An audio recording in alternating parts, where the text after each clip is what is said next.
And our next speaker's goal is to keep AI safe. Also, she used to be really good at the internet game Snood and was #2 internationally. Please welcome. I know, right? That should have been her talk, but I only found out that today. Please welcome up Liz Assault. Hi, everybody.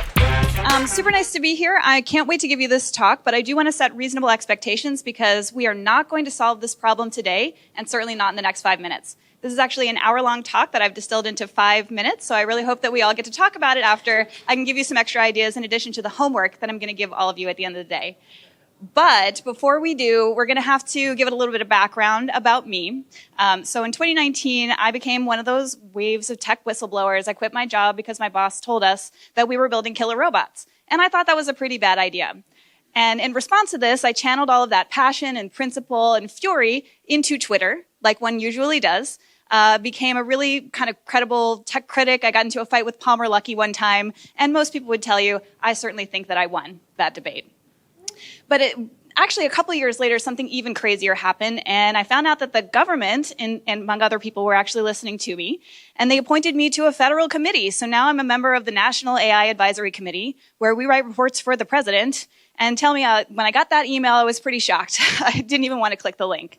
But over the last 5 years, I've had the incredible opportunity of being able to work alongside some of the professionals at NIST, people who serve our population and our public, who are actively working, not just talking about, but actually doing things to make this technology safe. And so I've updated this talk, which used to be mostly about how do I scare people into action, trying to freak them out about the possible futures of AI that is so terrifying, and into something that's a little bit more optimistic because actually, over the last 5 years, quite a lot has changed. So we'll start with some of the basics. And I think you probably already know AI models, especially deep learning models, are a black box. So that means when they make a decision, we have no idea why. And this all started in, the 2010s era. Some researchers tried to claim that they were going to be able to predict from a photo whether you were a criminal. And of course, that was false. It actually turned out that those criminals were actually just smiling. So if you were smiling in a mugshot, you were probably in trouble. But nowadays, they've invented a whole lot of tools that have actually made it a lot easier to disentangle the causes. And there are new fields, especially counterfactual explanations and causal AI, that are going to be making a lot of progress in this. And similarly, I'm sure you've heard that AI can discriminate. This is a fact. Actually, really a seminal study by Joy Bolamwini and her colleagues were able to prove that Amazon's facial recognition algorithm did not do well on women of color. But because of the backlash and because of this outrage that this sparked on social media, in public, in government settings, they've actually been able to improve the performance of these algorithms fairly significantly, much to the dismay of the activists who would love to go about and say that this is an unsolvable problem.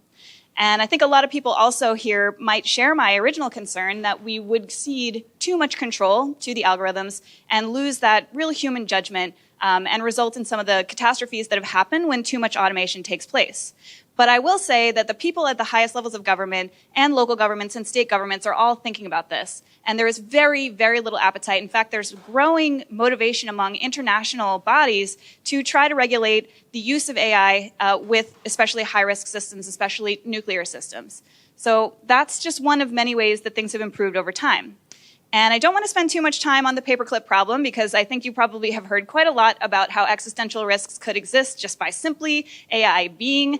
And really, if you are worried about that, which I'm less worried about it, but if you are, that's okay. And those risks are also addressed in the most recent AI executive order that President Biden signed most recently to say that if a model is of an especially large size, you're going to have to report that to the government. And you're going to have to experience some oversight as a result of that. So really good news. But even if we were able to conquer all of these technical problems, there are greater problems that have to do with AI that have nothing to do with data science or with statistics. And that's really what I want you all to take away from this talk today. That because of the nature of this technology, which impacts so many layers of our society that have nothing to do with ones and zeros, have nothing to do with data or image recognition or language at all, then we're going to need cooperation from every single one of us to make sure that this technology is aligned with not just one person's values or investors' values or startups' founders or data scientists' values. It really needs to come from all of us. And there are plenty of opportunities for you to get involved. So there's a lot that we can do to help, and I think a really good example of that is coming from the AI Safety Institute, which was just recently stood up by the National Institute of Science and Technology. They are incredible people, they are adults in the room, and they're a great group of hundreds of different companies and researchers who are all getting together to create standards and best practices. So we have to do that. We have to follow them, and if your company is using AI, you can encourage them to follow those standards too.